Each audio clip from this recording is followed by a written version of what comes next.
Saan napunta ang pera ni Juan? Kaibigan, pamilyar ka ba sa tatlong mukha ni Juan pagdating sa paggamit ng pera?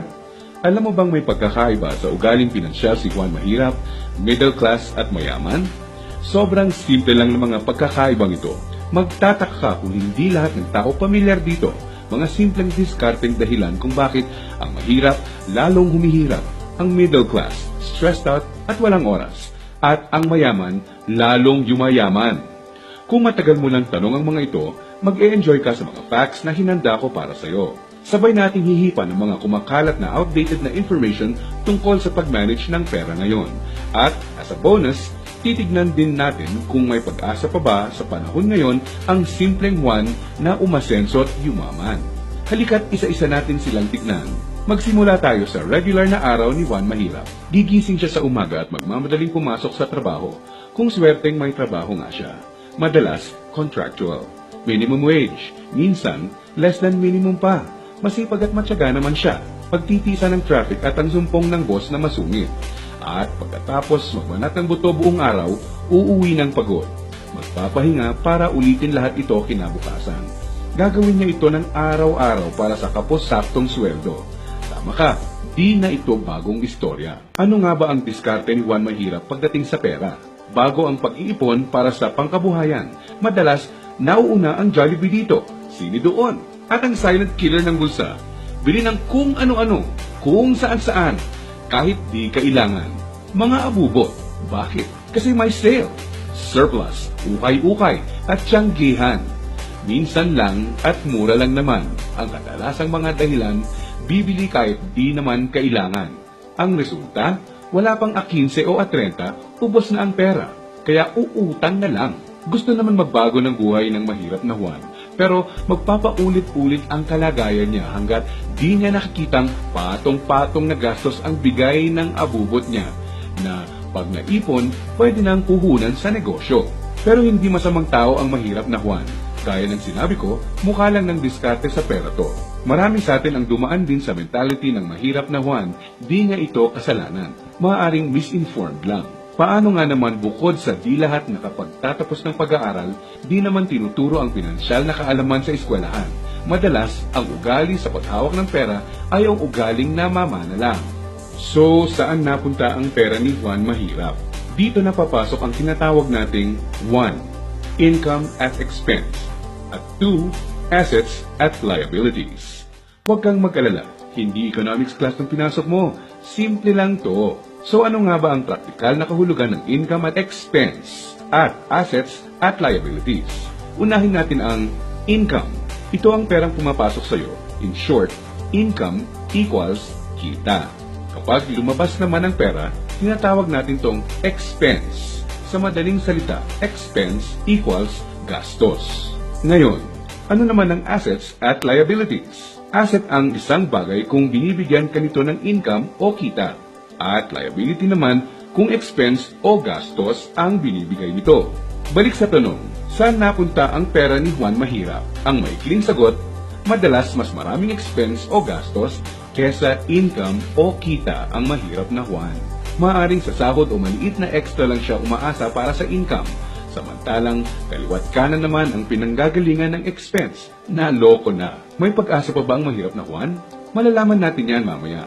Ngayon, tignan muna natin ang behind-the-scenes kwento ni Juan Middle Class. Sa unang tingin, okay na okay ang lagay ng middle class na Juan. Ang totoo niyan, malaki ang tsansang mapagkamalan mo siyang mayaman. May bahay, may kotse, at nakikita mo silang nagbabakasyon minsan. At kung may bagong labas na gadget, mag-a-upgrade ang middle class na Juan. Pero ang di alam ng karamihan, marami dito ay promo, hulugan, o utang sa credit card na buwan-buwan sa sweldo na kakaltas. So, saan napupunta ang pera ni Juan Middle Class? Ang maikling sagot, mas madaming liabilities, nagbibigay gastos kesa sa assets, ang binibili ng middle class na Juan. Imbes na investments na gagawa ng income, nauuna sa listahan niya ang paggagamitan ng pera, ang upgraded na lifestyle. Gusto niya ang convenience at quality sa buhay. Tingnan nating halimbawa to. Kung traditional economics ang pagbabasehan, ang kotse at bahay ay madalas na sinasabing assets. Sa praktikal na buhay ni Juan, masasabi nating outdated na ang pananaw na to. Sa definisyon natin ng asset, ang isang bagay ay asset kung gumagawa ito ng income. Pero madalas, pagka down payment mo ng kotse, bahay o alahas, money out agad. Sa mga susunod na buwan, may babayaran ka ulit at huwag mong kakalimutan andyan pa ang insurance at tax. Money out nga naman, liabilities. Ang kotse ay nagiging asset lang kung nakakatulong siya ng gumawa ng income. Halimbawa na lang kung gamit sa negosyo. Ang bahay ay pwedeng maging asset kung paparentahan mo ito, lalagyan ng mga produkto sa negosyo or storage. O di kaya'y kung nagba-buy and sell ka ng bahay at magbenta mo to ng mas mahal. So bakit walang oras at stressed out si middle class Juan? Para mabayaran ang mga liabilities, kailangang mag-overtime, kumuha ng mas maraming trabaho at maghangad na ma-promote ng middle class na Juan kung siya ay empleyado. Para sa mga professionals at self-employed, kailangan nilang kumuha ng mas maraming kliyente o projects. In short, kailangan nilang ibenta ang oras at skills nila ng higit pa sa ginagawa nila dati nung wala pang liabilities para kumita ng mas malaki. Tulad ng kalagayan ng isang doktor. Kung hindi niya sisiputin ang pasyente niya, wala siyang kita. Dito mo na makikitang may lumalamo na sa oras ni Juan middle class. May mga celebrations sa family at friends ang di na niya ma-attendan. Kaliwat ka ng stress na ang kapalit ng upgraded lifestyle ni middle class Juan. Para sa kayod kalabaw na diskarte ito, gugustuhin niya ng reward, tama? Kaya mas madalas na siyang mag-taxi, kahit pwede namang mag-jeep. Starbucks coffee na, dati okay na ang 3-in-1. Sa restaurant na mas madalas kakain, kahit pwede namang sa bahay. Ilang halimbawa lang ito. Sa oras na maisip ni Juan middle class na magnegosyo, ang kita niyang pangpupuhunan sana, pambayad sa liabilities na pupunta.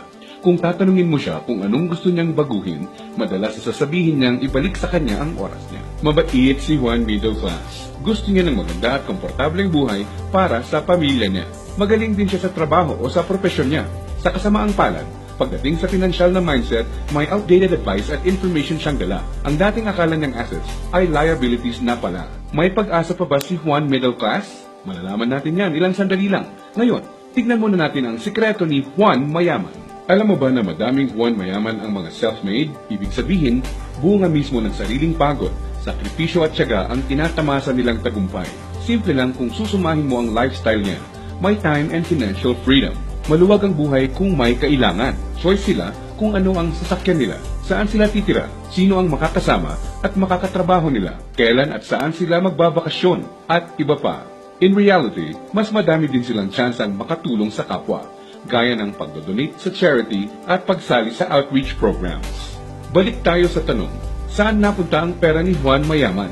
Kapag may perang hawak si Juan Mayaman, sa asset niya ito dinadala. At sa asset na ito ay kikita pa ng mas maraming pera para sa kanya.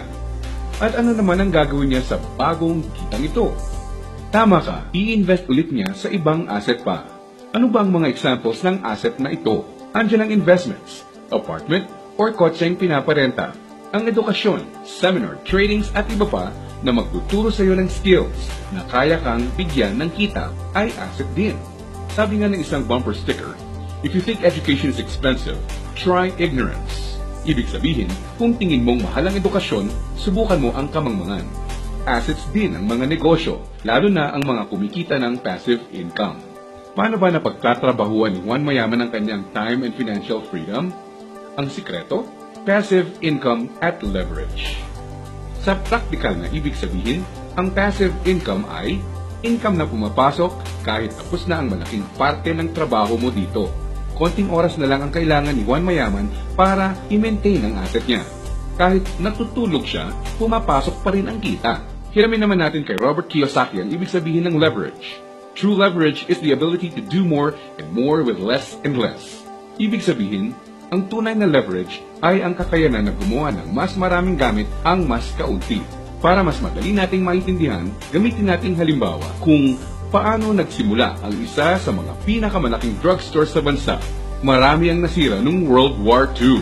Pagkatapos nito, kinailangan mag-rebuild ng mga tao. Dito na papasok si Mariano K. Napansin niya ang mga demand sa isang uri ng antibiotic na tinatawag na sulfa drugs. Paano niya nalaman? Ginamit niya bilang leverage ang natutunan niya bilang empleyado sa isang drugstore bago pumutok ang World War II. Nung mga panahon noon na nagsisimula ulit ang lahat at kahit naman ngayon, ang taong may enough information kesa sa iba ay nakakalamang.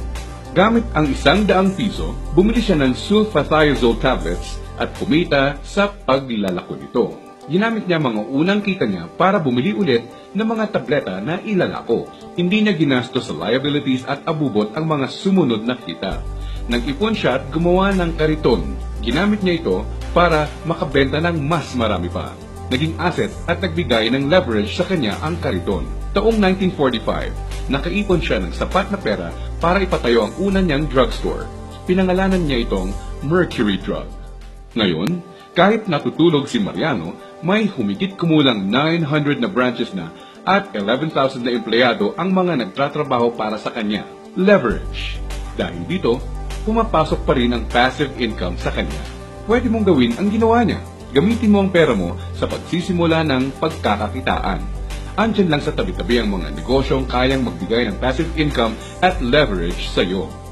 Gaya na lang ng experience ko. Di ko inakalang isang maliit na flyer lang na inabot sa akin sa mall ang magiging tulay para sa isang negosyong nagbibigay passive income at leverage sa akin. Naging ugali ko na i-prioritize sa mga pagkuha ng assets bago liabilities. Ano ang konklusyon natin ngayon na magpapayaman sa iyo? Intindihin mo to, hindi lang ang pagkakaroon ng pera ang nagpapayaman sa tao. Para hindi ka matulad sa 70% ng lotto winners na lalong nagiging mahirap dahil sa maling diskarte sa pera. Dapat, alam mo kung paano at saan gagamitin ang pera pag nagkaroon ka nito. Dahil sa internet, mas madali nang maghanap ng negosyong simulan sa maliit na capital at pwedeng palaguin para bigyan ka ng passive income at leverage. Ang importante, kailangan mo silang hanapin. Kailangan mong maging open para tumingin-tingin at kumuha ng idea. At pag nakakita ka, pag-aralan at i-research mo to. Nandyan lang sila. Kailangan mo lang bigyan ng chance ang sarili mo na maging in the know. Ibig sabihin, kapag andyan na ang pagkakataon sa harap mo, alam mong di mo dapat palagpasin to. At sa pagkakakita ang papasukin mo, ipunin mo lang ang income mo. Gamitin mo to para palaguin pa ang assets mo hanggang ang kita ng assets at negosyo mo kahit di mo na directly pinatatakbo ay nagbabayad ng bakasyon, gadgets, kotse at bahay ng pamilya mo. Gaya ng mga self-made na Juan Mayaman, kaya mo itong simulan. So, si Juan Mahirap, unang binibili ay ang mga abubot.